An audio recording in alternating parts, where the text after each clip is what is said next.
Hi friends, இன்றைக்கி பௌர்ணமி பூஜை எங்கள் குலதெய்வம் கோயிலில் இன்றைக்கி சாமி கும்பிட்டு வந்தாச்சு. சாமி கும்பிட்டு கோயிலில் தேங்காய் பழம் எலுமிச்சம்பழம் எல்லாம் பிரசாதமாக கொடுத்தாங்க. அதையும் வாங்கிட்டு வந்தாச்சு. வரும்போது ஒரு சின்ன ஷாப்பிங் பண்ணியாச்சு.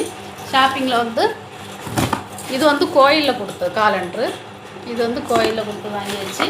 இது பிரியாணி அரிசி, பொடி அரிசி, சீரக சம்பான்னு சொல்லுவாங்களோ அந்த அரிசி. பெரிய அரிசி, இந்த இந்தியா கேட் அரிசி மாதிரியெல்லாம் அரிசியெல்லாம் புழு மாதிரி நெளிஞ்சிட்டு என் வீட்டுக்காரர் சாப்பிட மாட்டார். அதனால் அவருக்கு பொடி அரிசி தான் பிடிக்கும். அதனால் சீரக சம்பா மாதிரி ஒரு 2 கிலோ வாங்கியிருக்கோம். அதுக்கப்புறம் காளான் வாங்கியிருக்கு. காளான் பிரியாணி போட்டுக்கலாம், இல்லை தொக்கு மாதிரி வச்சுக்கலாம்னு சொல்லி காளான் வாங்கியாச்சு. அதுக்கப்புறம் பேஸ்ட்டு வாங்கியிருக்கு. அதுக்கப்புறம் வினிகர் வாங்கியிருக்கு. இந்த வினிகரு, அதுக்கப்புறம் இப்போ பாருங்கள், red chilli sauce, soya sauce, green chilli sauce, இது 2மே வாங்கியிருக்கேன். இது வாங்கி கேட்டு அவர்கிட்ட வாங்குறதுக்குள்ளே நான் கடையில் உருண்டு பெறலை அழலை, அவ்வளோதான் வித்தியாசம். மற்றபடி கேட்டால் வாங்கியே கொடுக்க மாட்டேங்கிற, உடம்புக்கு நல்லது கிடையாது, அது கிடையாது, இது கிடையாதுன்னு சொல்லி வாங்கியே கொடுக்கல. இருந்தாலும் அவர்கிட்ட அடம் பிடிச்சி அழுது வாங்கியாச்சு.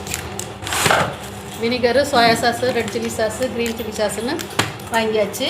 ஆக்சுவலாக நான் வாங்க போனது இதுதாங்க, இந்த பேக்கிங் சோடாவும் பேக்கிங் பவுட்ரு, கேக்கு இந்த மாதிரி ஐட்டம் பண்ணலாம் சொல்லி இது மட்டும்தான் நான் வாங்கணும். மற்ற டிபார்ட்மெண்ட் ஸ்டோரில் மட்டும்தான் இது கிடைக்கும். நான் அந்த கவுண்டருக்குள்ளே போனேன்னா இந்த மாதிரி வெரைட்டியாக வச்சுருப்பாங்க, வாங்கலாம். மற்ற குட்டி குட்டி கடையில் போனால் ஒரு கடையாக ஏறி இறங்கணும். அதனால் இது வாங்குறதுக்கு மட்டும்தான் நான் அந்த ஸ்டோருக்கே போனேன்.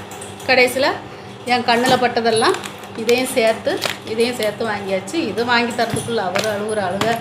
அதுக்கப்புறம் இது பட்டரும் வாங்கியாச்சு.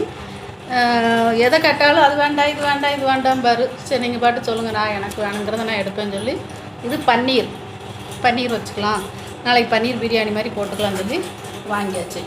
அவராக விரும்பி வாங்கின ஜாமான்னா இந்த ஸ்வீட் கார்ன். இது மட்டும்தான் அவர் கேட்டால், வாயை திறந்து எனக்கு வாங்கி கொடு, நான் நாளைக்கு எனக்கு இது பண்ணி கொடுனாரு. அப்படியே ஸ்வீட் கார்ன் வாங்கியாச்சு. இவ்வளோ இன்றைக்கி வாங்கியிருக்கு. பாதி ஜாமான் வாங்கலை. நாளைக்கு போய் மறுபடியும் டவுனில் போய் இன்னும் கொஞ்சம் ஜாமான்லாம் இன்னைக்கு டைம் கிடைக்கல. இருந்ததை இன்றைக்கி முக்கியமான ஜாமானாக வாங்கியாச்சு.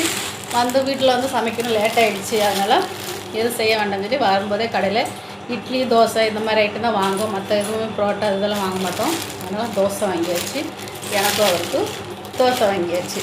இன்றைக்கி இவ்வளோ தான் இது பண்ணியிருக்கு. நாளைக்கு நீ டவுனில் போய் வீட்டுக்கு தேவையான பொருள், ஷாப்பிங் ஜாமான்லாம் இன்னும் கொஞ்சம் வாங்கணும். வாங்கிட்டு நாளைக்கு காட்டுறேன். இன்றைக்கி இவ்வளோதான். நாளைக்கு வீடியோவில் பார்க்கலாம். வீடியோ பிடிச்சிருந்தா லைக் பண்ணுங்கள், ஷேர் பண்ணுங்கள், சப்ஸ்கிரைப் பண்ணுங்கள். அடுத்த வீடியோவில் பார்க்கலாம். பாய்.